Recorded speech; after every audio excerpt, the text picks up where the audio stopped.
Hello everyone and welcome back to the Cyclocross Social podcast. Today we're going to be talking about the sixth round of the X2O Trophy which took place in Hamme. Maybe a record for the shortest podcast Issam today, not much to talk about, but thank you for being here.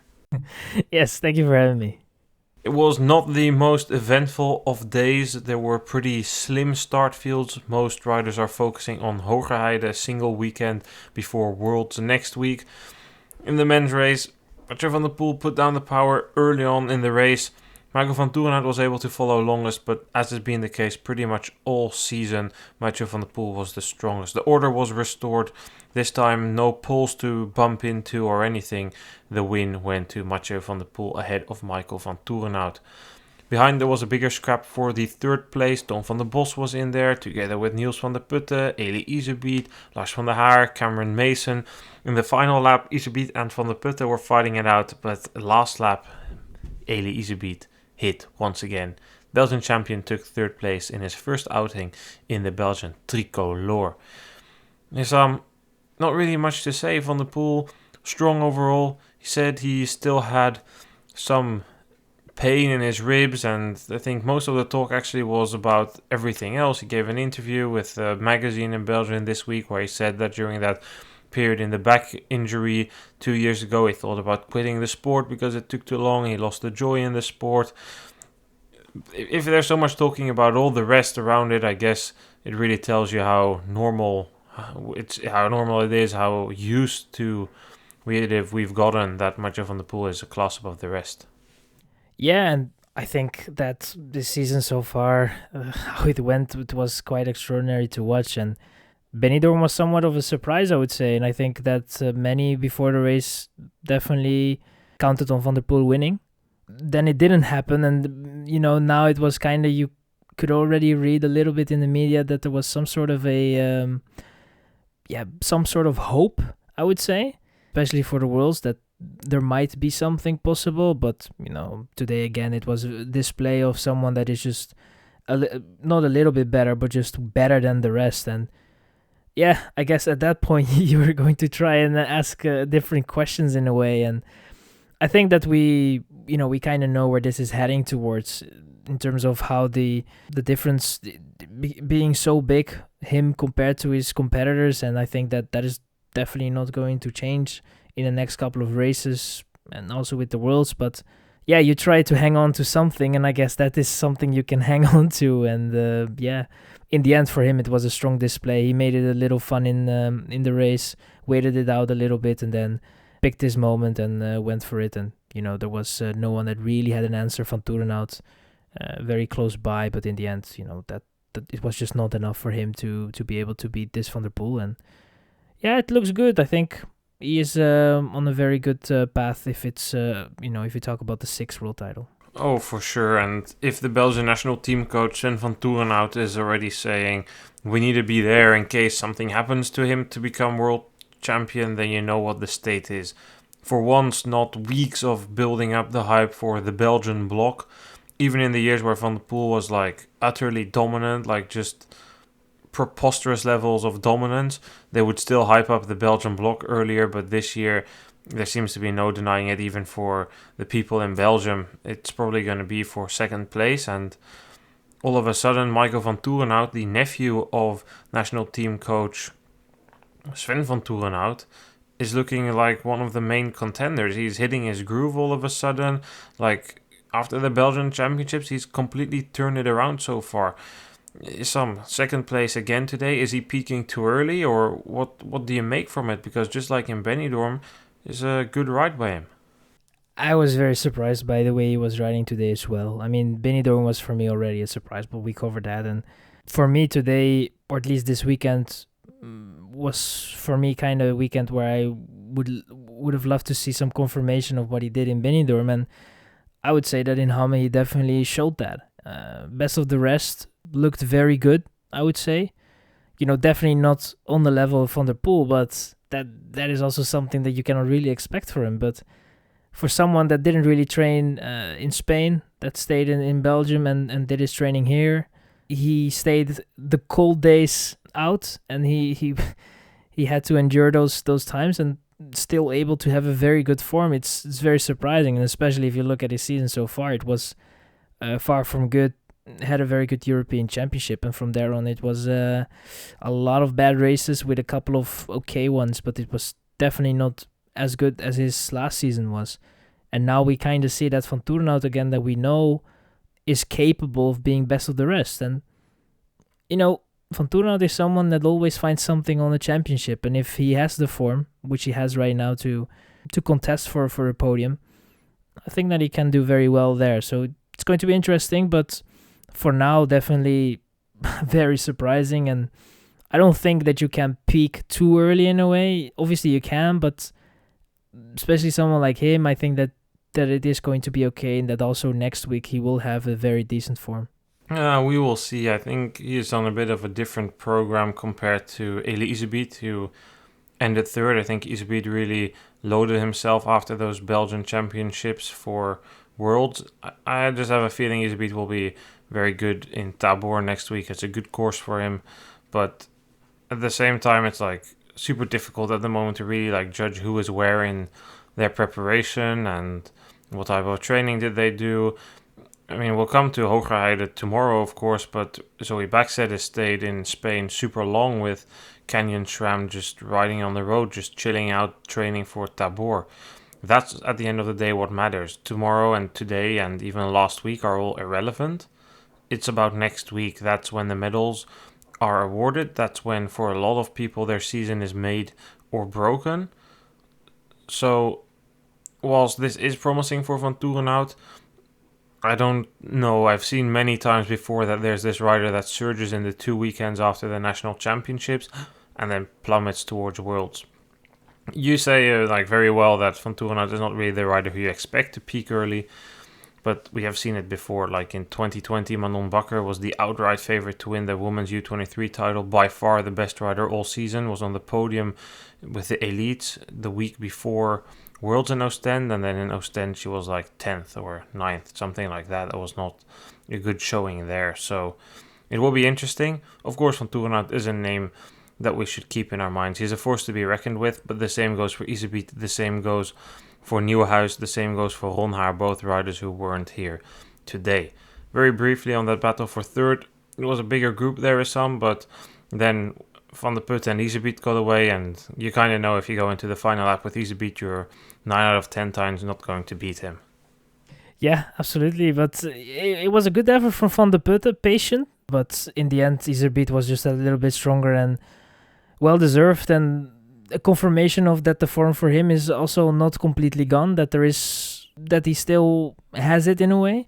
And yeah, I mean, it was for him a very good ride, for Van der Putte also a very good ride, and for them it was at a certain point quite clear that they had to race for third place. And as you said, Iserbyt, if you bring him in the last lap this season so far, I think his record is going to be quite good, probably maybe a 70-80% should actually be looked at. But if you go with Iserbyt into the last lap this season, unless your name is Van der Poel or something, then it's going to be quite difficult. And Van der Putte had to endure that as well, had to find out. And I think that for Iserbyt and also for Paul Sauze, to be honest, if you look at how they started their season and how it's going right now, it's going quite well for them. And they have 2 jerseys in the men's category. It's going quite well there. Bentveld is also doing well. So I think that those guys can be very proud of what they have achieved so far, and it can only be better for them. But the season is slowly but surely coming to an end, and they can definitely be very happy with the results that they have booked. Let's look at the entire top 10 then. Issam, Van der Poel, Van Toerenhout, Iserbyt, Van der Putte was the top 4 as discussed, ahead of Van der Haar, who still doesn't seem to be hitting his best form that we have seen in the first part of the season. Van der Bos ended 6th ahead of Cameron Mason. Viseur ended 8th ahead of Adams and Orts. Not really much to talk about from the riders in the top 10. The usual suspects, especially in a thin field like this. Mason and Viseur are not really great days out there, but it is what it is. Outside of the top 10 we find Vincent Baastans, Thijs Aerts and Tom Meeuwse.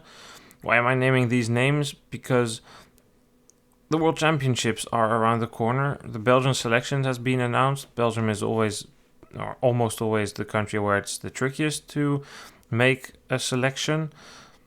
if we look at the selection there, we have the usual names, the expected ones based on the season. Van Toerenhout, Zweek, Nijs, Iserbiet. Then semi-expected Viseuren, Van der Bos. And then the final 2 places went to Adams and Meelse. What do you think? Do you think Adams and Meelse deserved their selection, or that any of Vincent Baastans, Thijs Aerts, Tom Meelse, or Lander Looks would have deserved one of those places? Difficult to say. I personally think that is not a bad decision by Sven van Toerenhout. Despite the fact that I would say that Adams didn't really have a great season, it was definitely not a terrible season, and he was always kinda up there. And I think that it is also in a way, as a coach of like Sven van Toerenhout, you want to have riders that you also kinda already know and that the riders are familiar with. And I think Adams has already had several selections in his career and is definitely a stable factor in a way. So I think that with him being there is definitely not a bad choice. And overall, I think, at least for me, I don't see something very questionable in terms of the decisions being made. Wietse Meelse is definitely not a rider that doesn't deserve it in a way. Also, someone that can be there. And I think in the end, especially with these type of selections, you don't. You need to have sort of a balance between the talents and the routiniers, the guys that are very familiar with the World Championship, and try to make the best out of it. So overall, I think it's a solid selection, not really something that I can find in it that is questionable. Then let's talk about the women's race. I fear that there's even less to say about this race, Issam, because Fem van Empel was just a class above the rest. It's the Van Empel we saw earlier this season.